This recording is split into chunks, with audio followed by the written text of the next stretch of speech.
আসসালামু আলাইকুম, আপনারা সবাই কেমন আছেন? আজকে একটি নতুন ব্লগ নিয়ে আসলাম। তো যমুনা ফিউচার পার্ক আসছি। এখানে হচ্ছে ইন্ডিয়ান এম্বাসি। এর 1 উইক আগে আসছিলাম স্লটের জন্য, আর আজকে হচ্ছে পাসপোর্ট দিবে। পাসপোর্টের জন্য মেসেজ আসছে ফোনে। তো প্রায় 3 মাস পরে আজকে ইন্ডিয়ান ভিসা পেলাম। আমার বাবাকে নিয়ে হসপিটালে যাব, সিএমসি হসপিটাল। তো যার কারণে মেডিকেল ভিসার জন্য অ্যাপ্লাই করছিলাম, আজকে 3 মাস পরে পেলাম অবশেষে। তো আজকে খুবই ভালো লাগতেছে, হাতে ভিসা পাবো।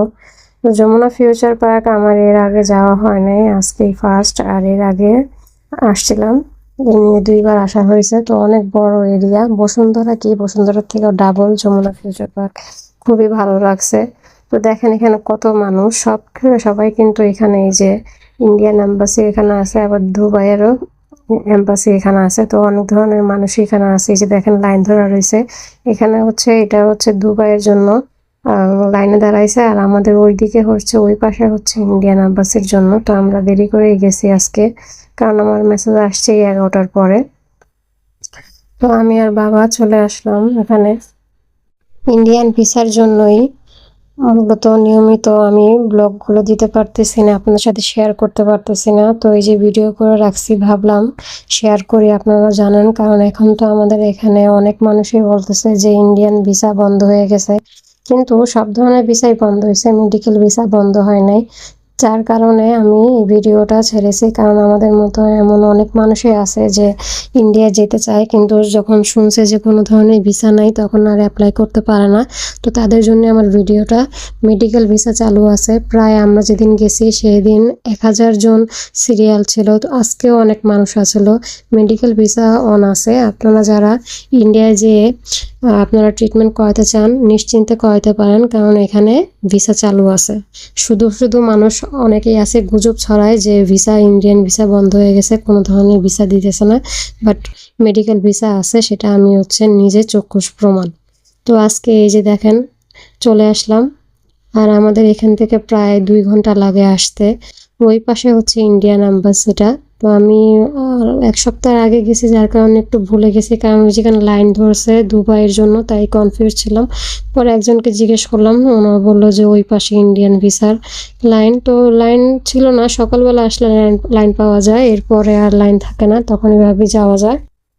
তো এখানে কিন্তু আবার ভিডিও করা নিষেধ বা ছবি তোলা নিষেধ। আমি যাও করছি অনেক অল্প, মানে না দেখিয়ে অল্প অল্প ভিডিও করছি আপনাদের সাথে শেয়ার করার জন্য। এখানে একটু পরপরই মাইক দিয়ে বলে যে ভিডিও করা নিষেধ, ছবি করা নিষেধ। তারপরে একটু একটু করে আমি ভিডিও করে নিছি আপনাদের জন্য, দেখানোর জন্য যে না, মেডিকেল ভিসাটা চালু আছে। তো এখানে আমরা বসে রয়েছি, আসছি তো দুপুরের পরে, আর লাঞ্চের সময় ছিল, যার কারণে আমাকে যে কাউন্টার দিছিল সেই কাউন্টারের লোক আবার লাঞ্চ করতে গেছে। তো বসেছিলাম, বেশিক্ষণ বসেছিলাম না, 20 মিনিট বসেছিলাম।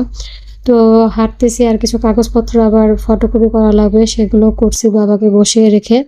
তো এখানে আবার একটা আছে, ক্যান্টিন আছে, অল্প কিছু সিঙ্গারা সমুচা এগুলো পাওয়া যায়। এই যে কাউন্টারগুলো, এখানে প্রায় 42টা কাউন্টার আছে, মানে অনেক বড় এরিয়া। মানে কোনো সময় মানে দেরি করার কোনো ইয়ে নেই, কারণ যে কাউন্টার আছে সেখানে চলে যায়। এই যে আমাদের হাতে কিন্তু ভিসাটা চলে আসছে, এই যে পাসপোর্ট জমা দিছিলাম, অনেক পরে ভিসাটা পেয়ে গেলাম। আমার বাবার আর মার দুজনের ভিসাটাই পেয়েছি। তো আজকে খুবই ভালো লাগতেছে যে এতদিন পরিশ্রমের ফল হাতে আসছে। 3টা মাস অনেক দৌড়াদৌড়ি করছি আমি, যা বলার বাইরে। যার কারণে নিয়মিত আমি কোনো ভিডিও ছাড়তে পারি নাই, মানে শরীরটা একবারই পুরো ক্লান্ত হয়ে গেছিলো দৌড়াদৌড়ি করতে করতে করতে। কিন্তু যখন এই যে হাতে এগুলো পাইছি, তখন নিজের এখন সফল মনে হইতেছে, আর মনে হইতেছে যে কষ্টগুলো করছি এগুলো সব লাঘব হয়ে গেছে। তো দেখেন আপনারা আমি কিভাবে ভিসাগুলো নিয়েছি, আমার তো খুবই ভালো লাগতেছে। তো এগুলো নেওয়ার পরে বের হয়ে যাব, বেশিক্ষণ সময় লাগে না, আধা ঘন্টারও কম সময় লাগছে। তো এখানে ইন্ডিয়ান ভিসার এখানে আবার কিন্তু একটা শপ আছে, DIY শপটা। এখানে বিভিন্ন ধরনের জিনিস দেখা গেল, খুবই ভালো লাগছে, অনেক বড় শপটা। তো এখানে চলে গেলাম, আর এখানে সব কিছুই আছে, A to Z সব কিছু এখানে পাওয়া যায়। তো আমার বাবার জন্য দেখতেছি কিছু নেওয়া যায় নাকি, একটা রেজার নিছি বাবার জন্য। এই পিলোগুলো কিন্তু খুবই ভালো, মানে উপকার। প্লেনে গেলে তখন এই পিলোগুলো ঘাড়ে দিলে ঘাড়টা ব্যথা করে না। তো আমরা নিব, আরও আরেকবার যাওয়া লাগবে, তখন এই পিলোগুলো দেখি নিব। তো বাবার জন্য রেজার খুঁজতেছিলাম কোনটা ভালো হয়, তো এখান থেকে একটা রেজার নিয়ে নিলাম। আর কিছু কিছু প্রোডাক্ট যদি ভালো লাগে নিব। আর এখানে তো আমি ফার্স্ট আসছি ডিআই ওয়াই শপটা এর আগে দেখি নাই, নাম শুনছি কিন্তু অনেক বড়, সব ধরনের জিনিস আছে এবং সুপার শপের মতন। খুবই ভালো লাগছে। আর বাবার জন্য একটা জুতা দেখতেছিলাম, ওনার জন্য একটা জুতা লাগবে, কিন্তু এখানে যতগুলো জুতোই দেখছি সবই হচ্ছে বড় বড় সাইজ, মানে ছোট যেগুলো সাইজ এগুলো সবই সেল হয়ে গেছে। সবগুলো জুতাই বড় সাইজ, যেই কালার বা যেই ডিজাইনে দেখি সবগুলোরই বড় বড় সাইজ, ছোট সাইজ একটাও নাই। তো আর কি করবো, বাবার পায়ে তো লাগে নাই, শুধু শুধু নিয়ে তো লাভ নাই। আর প্রাইস তো অনেক বেশি হাই, কিন্তু প্রোডাক্টগুলো ভালো। আমার কাছে প্রোডাক্ট ভালো হলেই হয়, আমি প্রাইসের দিকে কোনো সময় তাকাই না, প্রোডাক্টের উপর দেখি। কিন্তু সাইজ পারলাম দেখে আর নিলাম না। এই যে কাউন্টারে চলে আসলাম, 3-4টা প্রোডাক্ট নিছি। তো সিরিয়ালও এখানে অনেক ছিল, অনেক মানুষই শপিং করছে, সিরিয়াল অনুযায়ী দাঁড়িয়ে আছে। তো আমিও দাঁড়িয়ে নিলাম, আধা ঘন্টার বেশি দাঁড়ানোর পরে এখানে আমি প্রোডাক্টগুলো নিছি পেমেন্ট করে। তো এখানে এই যে নিচে চলে যাইতেছি। এখানে আবার আরেকটা শপে গেছিলাম, বড় একটা শপ, এখানে হোলসেলের শপ, কিন্তু হোলসেল নাম আছে দোকানে আর হোলসেল নাই।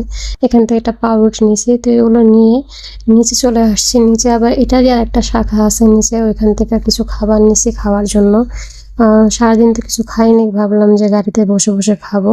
আপনারা যদি আমার ইন্ডিয়ান জার্নিটা দেখতে চান যে কীভাবে আমি বাবাকে নিয়ে সিএমসিতে ট্রিটমেন্ট করাইছি, তাহলে কিন্তু অবশ্যই আমার চ্যানেলটা সাবস্ক্রাইব করে দিবেন এবং আমার পাশেই থাকবেন, লাইক কমেন্ট শেয়ার করবেন, এতে আমি উৎসাহ হব ভালো ভালো ভিডিও করতে। তো আপনারা সবাই ভালো থাকবেন, আল্লাহ হাফেজ।